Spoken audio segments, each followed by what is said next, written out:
Now, into the ticket office of Disneyland. Oh boy, let's do this. Don't think the CIA is going to be trying to hack your second-gen iPod. I didn't think so. There might have been a lot of illegal music on there. I wouldn't doubt it. But, I mean... You were supposed to bring death to the flagships, not join them. Google has found a new way to piss me off. iTunes is a constant source of embarrassment. Every time I say it, it's going to suck even more. May I present to you the cat? I am Nadella. I can't do it anymore without laughing. I was going to do the whole thing. Welcome, everyone, to the Calling All Platforms podcast. I am your host, Wes, and I'm here with Landon. Hello. And Caleb. Hey! And we are here to talk all things TikTok? Yeah, I was actually going to try and make like a clock noise when you said my name, but I thought of that about 2 seconds before you said my name, and so I did not have time to come up with what that would actually sound like. But listener, if you want to imagine that I did some sort of cool clock thing there as a play on the fact that we're talking about TikTok today, and that this might be showing my age. If you were to do that, I'd have been like, what is that, Captain Hook being chased by a crocodile? Or and then I'd be like, oh, wait, okay, sorry. That would have been the perfect soundbite to insert right there. Just the... That would have been so good. Yes. Yep. With like the music playing in the background. Mm-hmm. But then we get copyright, wouldn't we, from Disney or something? Probably. Oh, yeah, Disney's lawyers are everywhere. Right. Anywho, speaking of bands, yeah, let's get right into it. Why we're talking about this on here, or the general docket here we have is WTF is going on with TikTok. Yep, that's what we're going to talk about for a little bit.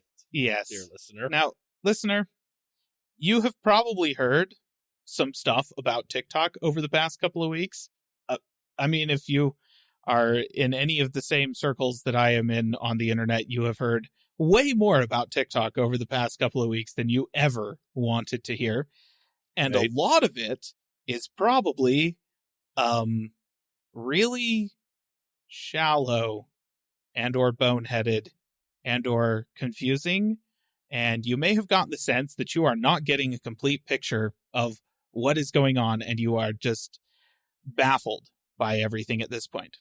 So, what we are going to talk about here is not about the politics of TikTok, okay?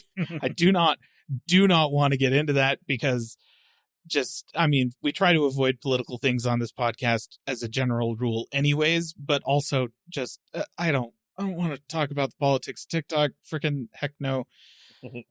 What we are instead going to talk about is kind of the legal situation that put TikTok where it is now, and what you, as a general consumer and or person who exists on the internet, can expect to happen in the next few months, let's say. So we're going to start with a general timeline of WTF is going on with TikTok. It actually starts just over 4 years ago during then President Trump's first term, in which he made multiple statements that he wanted to ban TikTok from the use in the United States. Went so far as issuing direction to ban TikTok on all government-managed devices in the federal government. So that happened with President Trump. President Biden is elected, takes office, and it's sort of this idea of banning TikTok is just kind of percolating throughout the government for a few years.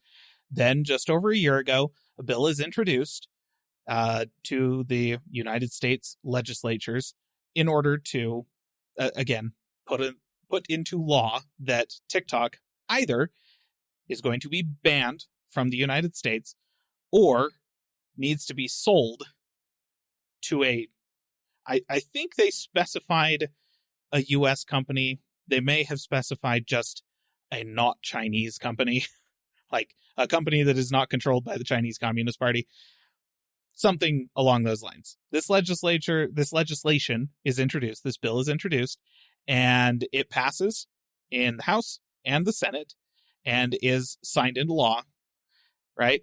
We're all throwing our minds back to Schoolhouse Rock. That's how a bill becomes a law. Yep. So this is signed into law and goes into effect January 19th, which, yes, is when we are recording this podcast, listener, 2025, right? So that happens. TikTok, of course, not wanting to be banned and also not necessarily wanting to have to sell, especially since the Chinese government has said that they're not going to authorize that sell, and ByteDance, as a Chinese company, has to get their permission to sell certain things, especially to American companies. Yeah. So there's a whole thing there.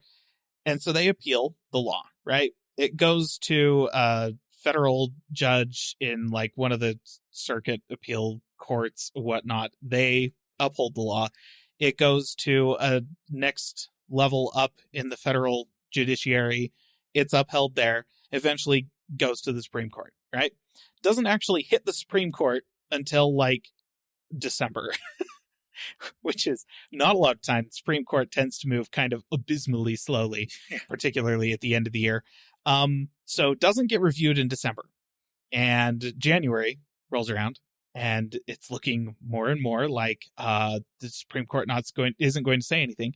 The Supreme Court kind of hurries a little bit in order to tell us that they are going to uphold the law, that the law is constitutional from a legal standpoint. And that's where we stood about 36 hours ago, was that TikTok was going to be banned on January 19th. Around that time, a whole bunch of things started happening. TikTok started essentially campaigning among their user base, blaming this whole thing just on, quote unquote, the U.S. government as a whole. And President-elect Trump, who is going to be inaugurated tomorrow, will be taking office tomorrow as of this recording, tweeted that he was going to work with TikTok. And Joe Biden's White House released a statement saying that he had instructed the Justice Department to not enforce the law yet. They were going to essentially just kick it down the road a little bit, couple weeks, and let Trump handle it, right? Trump can deal with it. We're not going to enforce it right now. And Trump said that he was willing to, or that he was going to come into office and extend the deadline for a little while so that he would have a chance to work with TikTok as a corporation to come to some sort of quote unquote agreement about how to work this out. TikTok then shuts down just before the 19th, end of the day on the 18th of January, with a message popping up in the app for anybody who had it downloaded saying that, yeah, this is the U.S. government. They suck. And then Apple at least pulled it off of the App Store. I'm not sure if Google pulled it off the App Store. I didn't check. It's kind of a moot point because about 12 hours later, TikTok pulled the message, put a new message up in its place saying, we're happy to work with President Trump to figure out what's going on. Why they went dark for 12 hours, nobody's quite sure. Yeah, makes no sense. This, everything saying, Trump saying, I'm going to work with you, I'm going to extend the deadline. That all happened last week. But they went dark anyways, and then came back 12 hours later, and we're all like, yeah, we're back. We're going to, work when President Trump comes into office. We're just going to work with him and figure out some way forward from this. All right. That's the timeline of events. It's kind of dumb and a little bit baffling. Where we are at currently is that the president, from the way the United States government is laid out, at this stage, President Trump has no actual direct power to stop this ban. All right, the law passed. That was the legislature. A sitting president signed it. That's where the executive branch comes into that whole thing, which meant the law was now in place. And then it went through the judiciary to the highest court in the land, who deemed it constitutional. So that's all three branches of the government touched this thing, and it came out the other side being ratified and upheld. So what President Trump does have control over, however, is the oh my gosh, Justice Department. That's what they're called. The people who actually enforce the laws. And he can instruct them to basically just not enforce this one. And he can do that via an executive order. But if he just says to never enforce it, then they're probably going to run into issues with the judiciary, who will come around and be like, no, you have to enforce it. It's a law. Yeah. So options available to a sitting executive in this case are to instruct the Justice Department to not enforce it for a period of time via executive order, specify that, and then see if they can work out the details in the meantime, and to attempt to get somebody, one of his allies in the legislature, to introduce new legislation that can then go through that will repeal this law, right? So those are the paths forward. In the meantime, over this past week, in the background, evidently Meta has been heavily courting the engineers that work at TikTok, offering them big jobs, saying, we want you to come here, come to our social network, do basically the exact same thing you've been doing at TikTok, right? The US corporate version of TikTok. And Trump has said that he wants to extend the deadline. He has not said anything about trying to replace the legislation, which sounds an awful lot like, we're not going to ban you, but we do still want you to sell. Yeah. Okay? So that's sort of where we're at from a legal perspective, which means that as a consumer, sometime in the next couple of months, and I think this is the analysis I've read that makes the most sense, you can probably expect to see some version of TikTok, if not the actual branded version of TikTok, popping up at Meta.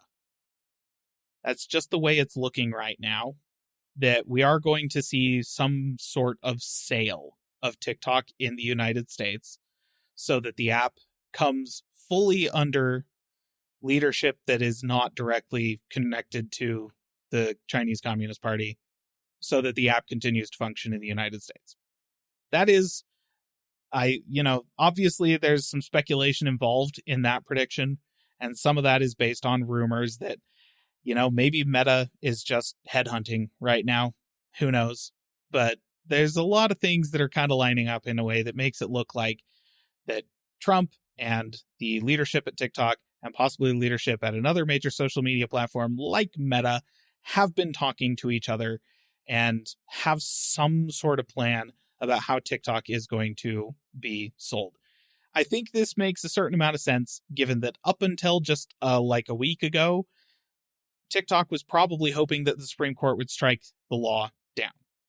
That was still a possibility, that the Supreme Court would find the law unconstitutional, strike it down, and they would be able to continue operating. That did not happen. And so now they're probably more seriously considering the whole, okay, maybe we sell. Right? So that is WTF is going on with TikTok. Okay? It's the legal process at the federal level in the United States. This is just how this process works. And you may have noticed, listener, that it works kind of frustratingly slowly, and you're not wrong. Yeah. And I think that's why all of this drama has happened, is because it took them forever to get the law signed, and then it took TikTok forever to get through their appeals process, to get it to the Supreme Court, to get the Supreme Court to rule on it. And by the time that had happened, we were having a presidential changeover. And so what was going on at the executive level is just completely different. And so, no, it's not President Biden's fault. It's probably not Trump's fault. Neither of them really had direct control over what was going on with this. No. You probably can't really blame anybody specific in the legislative branch either. And the fact that the Supreme Court ruled on this before the deadline at all, even if they were cutting it really close, is frankly a miracle. So there you go. Honestly, if you're going to ascribe anything to this of note, maybe just bureaucratic incompetence is where you should be throwing your ire, which is just, I mean, totally valid for pretty much any level of government anywhere. So there you go, listener. That's WTF is going on with TikTok. And good night. If I never hear another word about TikTok for the rest of my life, it will be too soon. Clocks give me PTSD at this point. Yeah. I'm so over it. Oh. One thing I want to say, just as something that if you feel like you want to do something in either direction, whether you want TikTok gone or you want TikTok to stay, one thing you can do that actually might make some sort of difference is contact your local representatives, because they are the ones that actually can, like Caleb said, Congress is the ones that are going to make a difference here. And they are the ones that have to do something in order for the law to either stay there or not stay there. That's their job. Yes. So if you, whatever direction you want this to go, send them an email, send them a phone call, something, contact them in some way, let them know how you're feeling. That's how you can actually make some sort of change potentially happen. Not just by posting online about your frustrations. They don't care about that. They're not going to look at that. It's true. Yeah, they're not paying attention to TikTok any more than I am, let's be honest. Probably significantly less than I am. And you know what, listener, whatever you do, whether you want TikTok, you don't want TikTok, whether you want to protest the government or you don't care, just please don't create an account on RedNote. Like, for the record, listener, you may have heard this. This is a place that all the TikTokers started running to after it looked like, after the Supreme Court announced that, they weren't going to strike down the law. RedNote is the CCP version of TikTok. Yeah. Right? Like, it's the version, the reason TikTok is being banned was concern over the Chinese Communist Party's ability to meddle with the content of TikTok, the data of users, and the way that information is fed to users and stuff like that. That's the reasoning behind the ban, regardless of how you feel about it. That was what the stated reason was. Even if you think that that's not likely or isn't a problem on TikTok, it's 100% definitely happening on RedNote. Yeah. The Chinese Communist Party isn't even subtle about it. In order to create an account on RedNote, you have to agree to support the Chinese Communist Party's agendas, to support and uphold traditional Chinese way of life. And there was a third thing that was like blatantly anti-United States sentiment. And I was like, wow, it's a good thing nobody that ever signs up for anything ever reads the terms and conditions, because but yeah, so don't do that. Like, come on, that's basically like going up to somebody in the FBI and just giving them your social security card and your home address and wiretapping yourself for them. Like, you don't want to do that. Nobody wants to do that, right? That. Please have some self-respect, I guess. I don't know. But yeah, so that's TikTok. It's, at this point, it's some people are trying to make it a political thing. At this point, the only thing political about it is that, like, the bureaucracy is very slow moving. And if you feel like that's a political stance you want to take, trying to do something about the bureaucracy, go for it. But that's not what anybody is talking about with TikTok. And I just felt like there's a lot of narratives out there that are drastically misrepresenting what is actually going on, which is to say, the whole lot of corporate nonsense. And that's about it. Yep. Jeez. All right. I'm ready to move on. Please. So we're going to move on. Listener, also, you've probably been hearing a lot of what's going on with this next little piece of info is the Switch Part Dukes. It's French, Wes. I know. Part deux. I know. I was trying to be funny about it. Which is two. Dukes. You also didn't pronounce that correctly. I wrote Svitch, not. I actually thought you mistyped it. I was trying to go for Swedish mixed with French, because that makes sense. Mm-hmm. That's where Yeah, my that brain makes is at sense. after all this TikTok stuff. I just can't handle it anymore. You're on the wrong part of the world. Anyway, Nintendo came out with a teaser trailer for the Nintendo Switch 2. It's well, it looks a little bigger. It's a little bit better version of the original console with subtle design improvements. That's all we got So far. so far.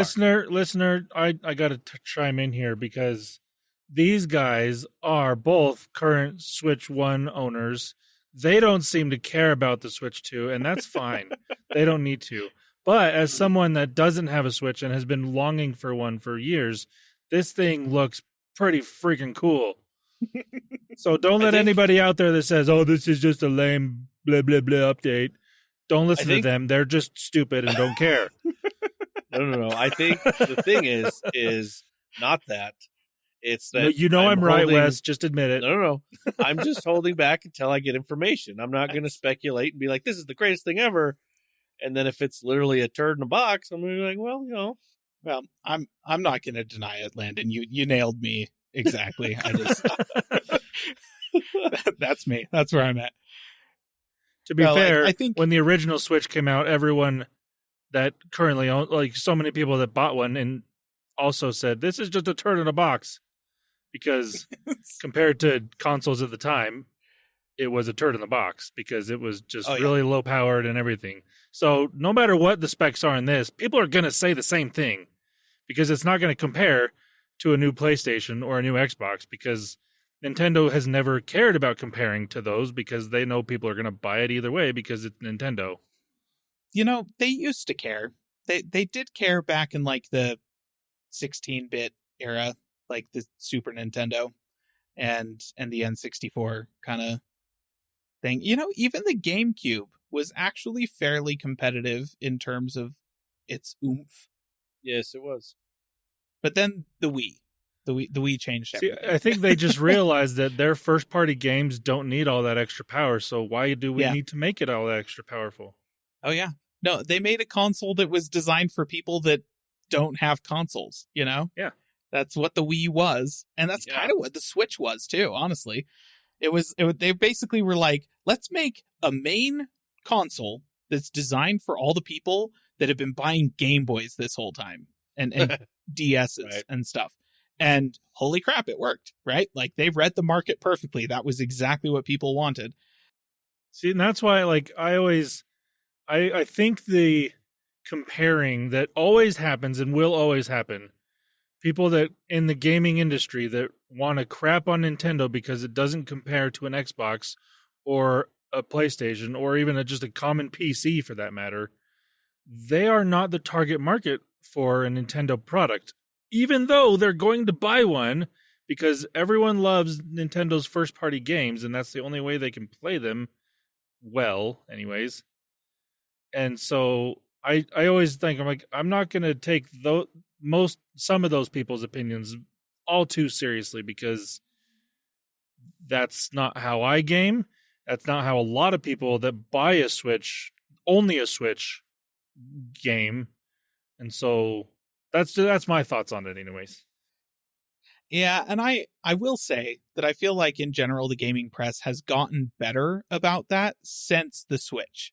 Right. Like back when the Wii was launching, it was, there were tons of people crapping on the Wii because it's an underpowered piece of like, listener, if you weren't aware of the fact that you could play Nintendo GameCube games on the Wii, let me introduce you to a thing that did exist. You could put those tiny little discs into the Wii, and you could plug your GameCube controllers into it. They had ports for it, because it was the exact same hardware. Like, the actual internals of the Wii are basically identical to the GameCube. So that was a generational console change that made no hardware improvements. And at the time, when they're competing against the PlayStation 3, which was like the development cycle of the PS3 lost Sony so much money because they were like, that was the first time that they were really, we are selling these consoles at a gigantic cash loss because we are planning on making the money back selling games, was the PlayStation 3. That thing was, and still honestly kind of is, an amazing leap forward in terms of the actual hardware. And the Xbox 360 was no slouch either, right? Like they were massive generational improvements in terms of the hardware quality over the previous consoles. And then here's the Wii launching at exactly the same hardware specs as the GameCube. And so everyone was like, yeah, they were crapping on the Wii so much. And wow, but they were wrong. Like so wrong. And you know, it was a real thing. It was a real issue in the games press at the time. And since the Switch has launched, there, you know, when the Switch was announced, there were definitely some people who were like, yeah, but it's an underpowered handheld. This is basically just a successor to the DS. How dare they say this is their main console? This thing isn't actually more powerful than the Wii U. In fact, it might be less powerful than the Wii U in some use cases due to like battery constraints and stuff like that. All of which is true. But then it turns out that nobody actually cares about that. They just want games that are fun and a device that works for them, right? Mm-hmm. To play those fun games in all the ways they want to play those fun games. And Nintendo read the market. They were the first ones out there with the, here's your main console, you can take it on the bus kind of thing. And honestly, it seemed like the only company that really recognized that Nintendo had absolutely hit the nail on the head there was Valve, who came along a few years later with the Steam Deck, and it turns out, actually, yes, everybody does want this. And so, yeah, so like, thankfully, the games press has largely learned to recognize that hardware, frame rates, power is not everything. We have managed to move away from the Jeremy Clarkson mindset when it comes to gaming. And that is good. So yeah, I think that mostly, for the most part, the games press is kind of chilled out about that. I have seen some people talk about how they're a little bit concerned that the Switch 2 isn't different enough from the Switch to convince people to upgrade from the Switch, which is where I'm sitting right now based on what we have seen, which, again, listener, is not much. I don't see any reason for me to upgrade, right? Like, we haven't really run over what actually changed, listener. If you haven't seen the teaser trailer, it's a short list. Like Wes said, it's slightly bigger. They've redesigned the Joy-Cons. They now attach magnetically to the side instead of sliding in on the little tracks. There's a USB-C port on the top as well as the bottom so that you can charge from either side now, which is kind of nice. They've made the Joy-Cons into mice, like a computer mouse. Somehow, we're not sure why or what that will mean, but it's there for some reason, and they haven't said what they're planning to do with that. But, I mean, they have a use case in mind for it, I'm sure. We just don't know what it is. From the announcement, it looks like there's a new Mario Kart coming, which, I mean, yeah, new Mario Kart makes sense. It's about time, you know. Mario Kart 8 has been with us for a while. Am I missing anything? Like, that's about it that they've actually... Yeah, that's, I mean, and a new dock, but who knows? Oh, yeah, the dock. I mean, it's doing basically the same thing as the old dock was doing. So, yeah, it's a fairly short list of upgrades that we're aware of right now, listener, and absolutely none of that makes me, as a current generation Switch owner, look at it and go, oh, yeah, I want that thing. Oh, right, the game cartridges. It's backwards compatible with the Switch 1, right? Like, the game cartridges are the same physical cartridges, and they specifically said that you'll be able to play most Switch 1 games on the Switch 2 using the cartridge, right? So there's some compatibility there. That's nice. But that also means, from the perspective of a current Switch owner, that honestly, the architecture probably has not changed much, which means it's probably not going to be very hard for people making games for the Switch 2 to also support the Switch 1. Just so long as there isn't a huge uplift in performance, which, based on rumors, there isn't a huge uplift. It's going to be like 15-20%. All the games made for the Switch 2 might also run on the Switch 1, just at lower frame rates.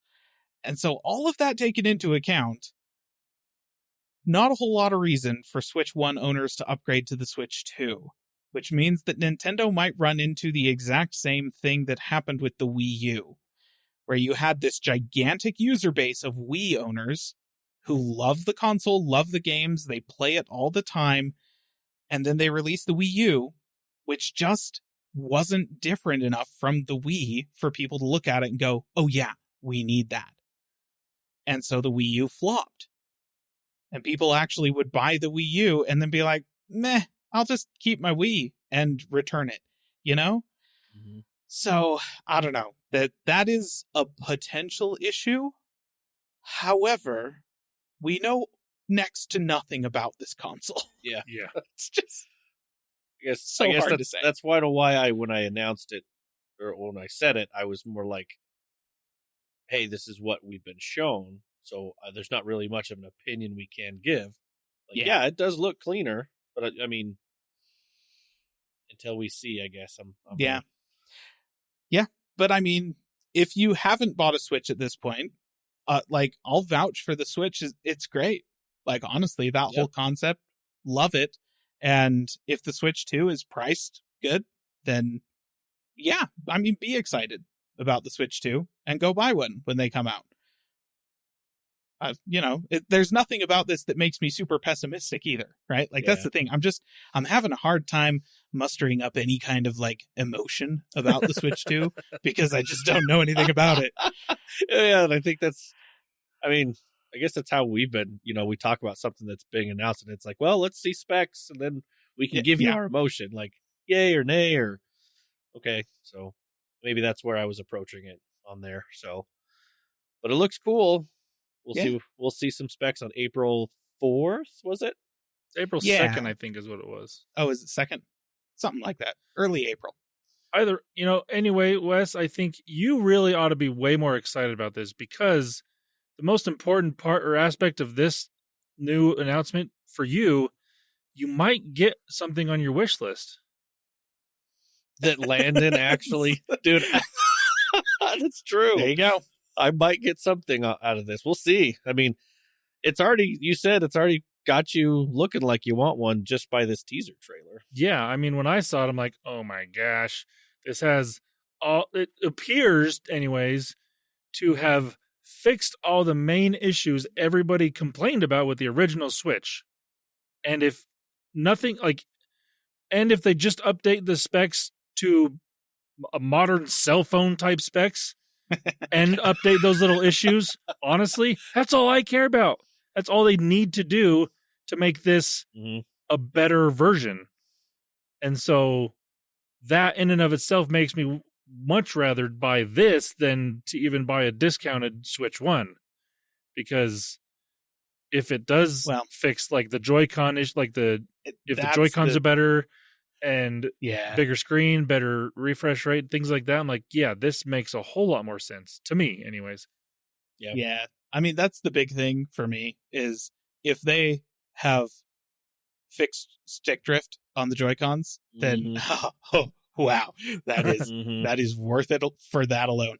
Like, so that you don't have to spend $70 on a new pair of Joy-Cons like every 6 months. Yeah. That'd be great. In fact, and once again, we don't know, listener, we do not know any of this. But if they come out at the beginning of April and they're all like, hey, we put Hall effect joysticks on the Joy-Cons, I might upgrade just for that. Right? Because you're not spending $70 every 6 months. It's so obnoxious. The Joy-Cons are so annoying. So obnoxious. Yeah. They break for no reason. Yeah. So yeah. And I also we were talking a little bit about this before we started recording. I think anybody that has an OLED Switch, any of the even like Joy-Con fixes isn't necessarily worth upgrading for that. But if you've got the original first gen Switch, like from 8 years ago or whatever, then even if they don't fix the Joy-Cons, it's still going to be a decent upgrade. But for anybody that does have an OLED, I don't think that's going to be a big factor, especially because the OLED version's only been out for 3 years at this point, if that. Yeah. So it's like 2 years, I think. Yeah, it's not for very long. So it doesn't really make sense to upgrade that soon. Mm-hmm. But like I said, anybody that doesn't have the OLED, I could understand why they would justify upgrading, because I think it'll be a nice upgrade from that, just for the better screen. True. Yeah. True.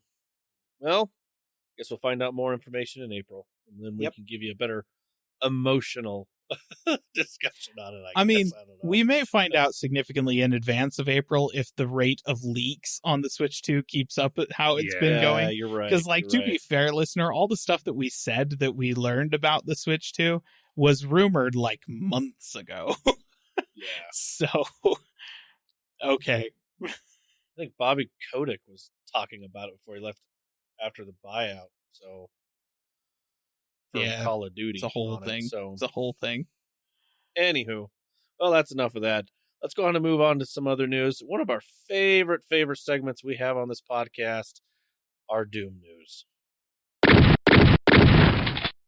And it is Doom in a PDF. Listener, this is... No, they're just the best people on the internet, Doom modders. I've said it over and over again. It bears repeating. Just give some modders access to anything and the code base for Doom, and you get beauty and purity and joy. And this has kept me going this whole week as I've been hearing and learning so much more about TikTok than I ever wanted to, is knowing that this was coming. So, listener, a while back, there was a guy who released an interactive PDF, which, did you know that was the thing, listener? I didn't know it was the thing, that you could interact with a PDF in this way, that would let you play Doom. It was rendering the frames inside of the PDF as ASCII art, and it was terrible. It was so bad. It was basically impossible to make anything out. Contrast absolutely sucked. The controls were incredibly laggy. Just did not really work. Fun concept thing, but like, wow, did it ever not work? Then, this past week, a guy followed up to that with JavaScript Doom in a PDF. Did you know you could execute JavaScript inside of a PDF? No. I didn't. This is freaking weird, but apparently, yes, you can in fact execute JavaScript from inside of a PDF. So that's what this is. It's a PDF that you have to click into the actual like box inside of the thing, and then it will give you keyboard controls that work to play the PDF of Doom. It's rendering the frames out not as ASCII art this time. It's rendering them out using like dots and shading. So the contrast is significantly better, much easier to see what's going on. There's a few limitations because of the way that JavaScript is executed inside of PDFs. Apparently, it only registers single button clicks at a time, so you can't like strafe or shoot while you're moving and stuff like that. So, some issues. However, the latency is down to a mostly playable like 40 milliseconds, so instead of being like 120 milliseconds, like at which point it may as well be happening in a different time zone from you. It's actually mostly playable.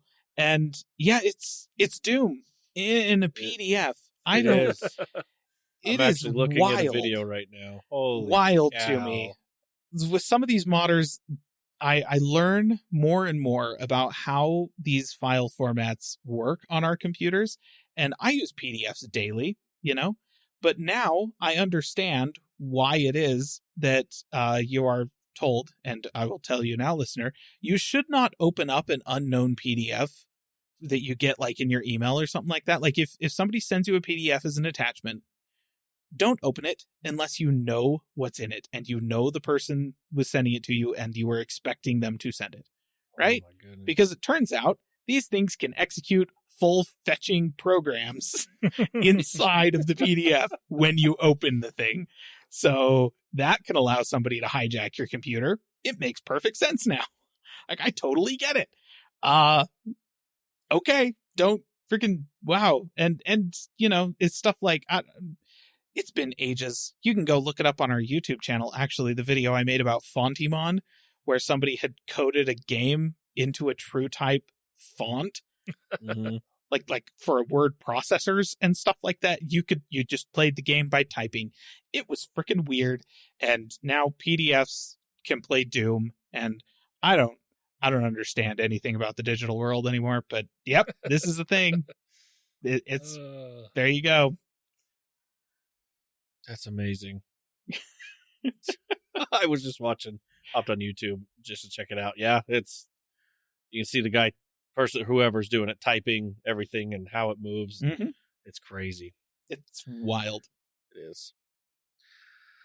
All right, dear listener. Well, I think that's the end of this episode, unless, Landon, you got one more thing for us. Switch 2 hype is real. No. I don't. Switch 2 hype. This is actually interesting because, I came out and said this in a wish list that I hope it's good enough to Switch 2 for Landon to buy it. And seems like you're getting it. I'm not going to lie. I didn't. That was my Hail Mary, wasn't it? Like, it really was. Boy. Your Hail Mary is going to happen. My, quote unquote Hail Mary was, Steam OS, and I'm getting that. So, wow. Kind of doing crazy. Well for ourselves this year. All right. Well, dear listener, we appreciate you listening to us through this whole TikTok thing, and hopefully we don't have to talk about that anymore. But and then the Switch 2 and Doom. If you want to get a hold of us, you can over at our social media platforms, as well as callingallplatforms.com. You can check out our YouTube channel. It's got plenty of videos, as Caleb had referred to before. Yes, we have a backlog that you can go watch through all of them. All right, dear listener, have a good week. Bye-bye. See ya. Calling All Platforms is a production of Supporter Sound Studios. To learn more about how you can support the podcast, go to www.patreon.com/callingallplatforms.